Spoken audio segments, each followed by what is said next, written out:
Hello everyone, my name is Anil Kumar Singh. आज जो topic मैं आप लोगों के साथ में डिस्कस करने जा रहा हूँ ये है फंडामेंटल ऑफ प्रोबेबिलिटी।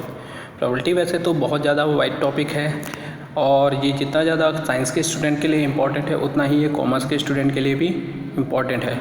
तो अगर हम प्रोबेबिलिटी के कॉन्सेप्ट को समझना चाहते हैं तो आपको पहले ये समझना होगा कि प्रोबेबिलिटी को जनरेट कहाँ से हुआ है। आपने देखा होगा कि हमारी कई सारी सिचुएशंस ऐसी होती हैं जहाँ सिर्फ हम एक्सपेक्ट करते हैं। जैसे कि आपने देखा होगा कि अगले 2 दिन में बारिश होने के चांसेस हैं, यानी कि चांसेस की बात आती है। तो ऐसे कई सारी सिचुएशंस होती हैं जहाँ पे सिर्फ हम रिज़ल्ट सर्टेन नहीं होता है, सिर्फ हम उसके चांस के ऊपर बेस्ड रहते हैं। जैसे कि अगर एक रेस में 5 लोग दौड़ रहे हैं तो किसी एक पर्टिकुलर के विन होने के चांसेस हैं, यानी कि अभी हमें उसका रिज़ल्ट क्लियर नहीं है। तो ऐसे ही चांसेस को अगर हम मैथमेटिकली कैलकुलेट करना चाहें तो हम वहाँ पर प्रोबेबिलिटी की हेल्प लेते हैं। तो सबसे पहले इसको स्टार्ट करने से पहले मैं आपको इम्पोर्टेंस और एप्लीकेशन पार्ट इसका बताना चाह रहा हूँ। सबसे पहले ये बेसिस होता है डिसीजन थ्योरीज़ का। कई सारे बिजनेस प्लान्स होते हैं जहां आप प्रोबेबिलिटीज़ की हेल्प लेते हैं, क्योंकि बिजनेस प्लान जो बनाए जाते हैं वो फ्यूचर्स को देख के बनाए जाते हैं और फ्यूचर्स में क्या होगा ये कुछ भी सर्टेन नहीं है। तो ऐसी सिचुएशंस में जहाँ पर आपकी अनसर्टेनिटी रहती है तो वैसे बिजनेस प्लान्स को हम प्रोबेबिलिटी की हेल्प से कंस्ट्रक्ट करते हैं। सेकंड कह सकते हो आपका importance in the games of chance. कई सारे गेम्स ऐसे होते हैं जहाँ पे चांस के ऊपर बेस्ड रहते हैं। तो ऐसे जितने भी गेम्स होते हैं वहाँ आप प्रोबेबिलिटी के बेसिस पे आप उसके चांसेस को कैलकुलेट कर सकते हैं। बेसिस ऑफ सैम्पलिंग, कई सारी सैम्पलिंग टेक्निक्स ऐसी होती हैं जो इस प्रोबेबिलिटी के ऊपर पे बेस्ड होती हैं। कई सारे जो सैम्पलिंग्स हम निकालते हैं वहाँ पे प्रोबेबिलिटी का बहुत ही बड़ा रोल रहता है। Basic input for insurance business, कई सारे इंश्योरेंस बिजनेस होते हैं वहाँ हम प्रोबेबिलिटी की हेल्प से वो इंश्योरेंस पॉलिसीज़ को कंस्ट्रक्ट किया जाता है। तो ये एक बहुत ही इम्पॉर्टेंट पार्ट है इंश्योरेंस बिजनेस के लिए। फिफ्थ इसका कह सकते हैं सब्स्टिट्यूट ऑफ एक्चुअल मेजरमेंट। कई सारे एक्चुअल मेजरमेंट जो पॉसिबल नहीं है जिनका रिज़ल्ट, तो वहाँ पर हम प्रोबेबिलिटी की हेल्प से उसका रिज़ल्ट को कैलकुलेट करते हैं।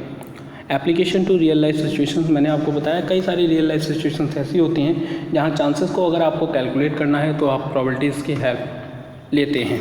तो ये तो इसका इम्पोर्टेंस और एप्लीकेशन पार्ट है। नेक्स्ट मैं आप लोगों को इसका बताऊँगा कि इसका इंट्रोडक्टरी पार्ट क्या है।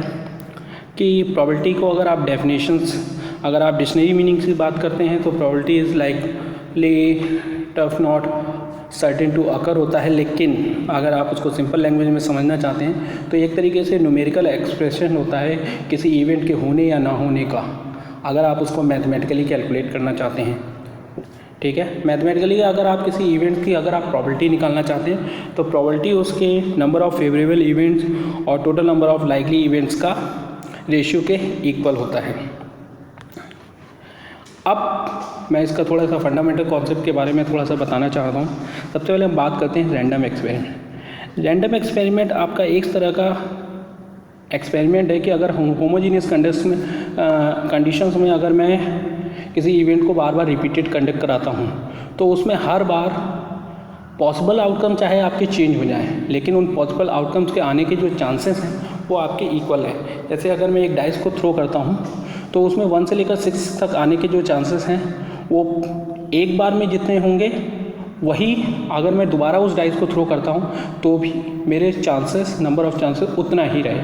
तो यानी कि अगर मैं किसी डाइस को 2 बार थ्रो करता हूँ तो पहली बार में 1 से लेकर 6 आने का जो भी चांसेस रहेगा, जैसे अगर मैं बात कर सकता हूँ कि ये 6 इवेंट हैं, ठीक है, तो total number of likely event हमारे 6 हो जाते हैं। और अगर 2 आने की प्रोबेबिलिटी बात करते हैं तो फेवरेबल आउटकम हमारे पास 1 हो जाता है, तो हमारे पास प्रोबेबिलिटी हो सकती है 1/6।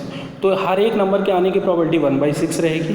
तो ऐसे ही अगर हम जो दोबारा डाइस थ्रो करेंगे तो हर एक नंबर के आने की यहाँ पे प्रोबेबिलिटी भी 1/6 रहेगी। तो ऐसा कोई भी एक्सपेरिमेंट आपका रैंडम एक्सपेरिमेंट कहलाता है। अब बात करते हैं हम सैम्पल स्पेस की। सैम्पल स्पेस हमारे पास कह सकते हैं जितने भी रैंडम एक्सपेरिमेंट में जो पॉसिबल आउटकम्स हैं उनका जो सेट है वो हमारा सैम्पल स्पेस कहता है। अगर मैं एक पॉइंट को टॉस करता हूँ तो हेड और टेल, तो हेड और टेल्स को जो भी हमारे पास सेट बन के आएगा, वो हमारे पास क्या होगा, सैम्पल स्पेस। यहाँ पे मैंने एग्जांपल दे रखा है कि अगर मैं 2 कॉइन टॉस करता हूँ तो उसके जो रिजल्ट्स हैं उनका एक सैम्पल स्पेस मैंने बना के दिखा रखा है। इसके बाद हम बात करते हैं कुछ इवेंट्स की। सिंपल इवेंट्स सबसे पहले बात करते हैं। जब कोई एक सिंगल इवेंट की बात करी जाती है, सिंगल इवेंट में प्रोबेबिलिटी को होने या ना होने की प्रोबेबिलिटी अगर हम निकालें तो वो आपका सिंपल इवेंट कहलाता है। जैसे कि सिंपल से आप कह सकते हैं एक डाइस को थ्रो करते वक्त उसमें 5 आने की प्रोबेबिलिटी। कंपोसाइट इवेंट की अगर हम बात करते हैं कि अगर एक सिंगल इवेंट्स में अगर एक इवेंट होने पर बाकी अदर इवेंट्स ना हों, जैसे कि मैं अगर बात करता हूँ एक डाइस थ्रो करते हैं उसमें इवन नंबर आने की प्रोबेबिलिटी, तो इवन नंबर में क्या होता है कि जैसे 2 4 6 है, अगर 2 आएगा तो 4 6 नहीं आएगा क्योंकि ये एक सिंगल इवेंट है। तो ऐसे तीनों इवेंट आपके क्या कहलाए, आपस में कंपोसाइट इवेंट कहलाते हैं।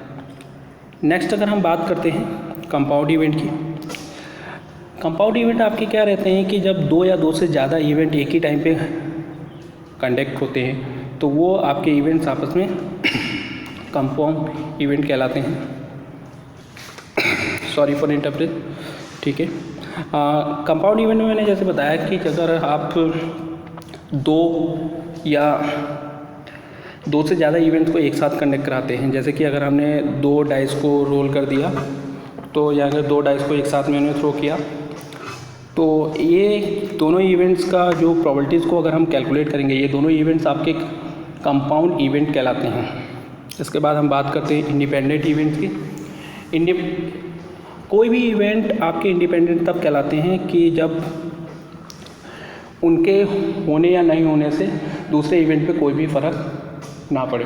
जैसे कि अगर हम बात करते हैं कि अगर मैं एक डाइस को 2 बार थ्रो करता हूँ तो आपने देखा होगा कि दोनों का जो रिज़ल्ट होंगे वो एक दूसरे से डिफरेंट होंगे, दोनों का रिज़ल्ट एक दूसरे पे कोई भी इफ़ेक्ट नहीं करता है। तो ऐसे दोनों इवेंट आपस में इंडिपेंडेंट इवेंट कहलाते हैं। अब बात करते हैं हम डिपेंडेंट इवेंट की। डिपेंडेंट इवेंट आप कह सकते हो कि जब एक इवेंट का असर दूसरे इवेंट्स के रिज़ल्ट पे पड़ता है। जैसे कि ये भाई एग्जांपल्स मैंने आपको समझा रखा है कि अगर एक बैग है जिसमें से 3 रेड और 5 वाइट बॉल्स हैं, उसमें से अगर मैं 2 बॉलें सेलेक्ट करता हूँ, पहले मैंने एक रेड बॉल सेलेक्ट करी तो उसके प्रोबेबिलिटी क्या रहेगी 3/8, लेकिन जब मैं दूसरी रेड बॉल सेलेक्ट करूँगा, ठीक है, और वो उसको मैंने रिप्लेस नहीं किया तो उस कंडीशन में जो सेकंड बॉल है उसकी जो प्रोबेबिलिटी हो जाएगी वो 2/7 हो जाएगी क्योंकि हमने उसका रिप्लेसमेंट नहीं किया। तो यहाँ पे जो सेकंड इवेंट है वो फर्स्ट इवेंट पे डिपेंड हो जाता है। तो ये होता है आपका डिपेंडेंट इवेंट्स। इसके बाद हम बात करते हैं नेक्स्ट म्यूचुअली एक्सक्लूसिव इवेंट्स की। आपके 2 इवेंट्स म्यूचुअली एक्सक्लूसिव तब कहलाते हैं कि जब एक इवेंट्स को होने पर बाकी सारी कंडीशंस एक्सक्लूड कर दे, बाकी सारे इवेंट्स को होना एक्सक्लूड कर दे। जैसे कि अगर मैं एक डाइस को थ्रो करता हूँ तो अगर आपका 1 आता है तो 2 3 4 5 6 नहीं आएगा। तो ये सारे ही इवेंट्स आपस में एक दूसरे से म्यूचुअली एक्सक्लूसिव इवेंट्स कहलाते हैं। तो मैंने यहाँ पे एक एग्जांपल भी दे रखा है कि अगर आपने एक कार्ड्स का जो पैक है उसमें से किंग और क्वीन आने की प्रोबेबिलिटी निकालना जाए तो अगर किंग आ जाएगा उस कार्ड पे तो वो क्वीन नहीं आ सकता, अगर क्वीन आ जाएगा तो वो किंग नहीं आ सकता। फिर हम बात करते हैं इक्वली लाइकली इवेंट्स की। तो इक्वली लाइकली इवेंट क्या होता है, 2 या 2 से अधिक जो भी आपके इवेंट्स होते हैं वो इक्वली लाइकली इवेंट्स तब कहलाते हैं जब उनके हैपनिंग होने के चांसेस जो होते हैं वो इक्वल और सेम हों। फॉर एग्जांपल अगर मैं हेड और टेल की बात करता हूँ तो उन दोनों के आने के जो चांसेस होते हैं वो इक्वल होते हैं। तो ऐसे इवेंट्स आपस में इक्वली लाइकली इवेंट्स कहलाते हैं। एग्जॉस्टिव इवेंट की अगर हम बात करते हैं, एग्जॉस्टिव इवेंट क्या होती है, एक इवेंट्स में जितने भी पॉसिबल आउटकम्स होते हैं वो सारे ही आपस में एग्जॉस्टिव इवेंट कहलाते हैं। तो अगर डाइस में अगर मैं थ्रो करता हूँ तो उसमें 1 2 3 4 5 6 ये सभी एक दूसरे से क्या है, एग्जॉस्टिव इवेंट कहलाते हैं। एग्जॉस्टिव इवेंट के बाद में हम करते हैं कि कॉम्प्लीमेंट्री इवेंट्स की बात करते हैं।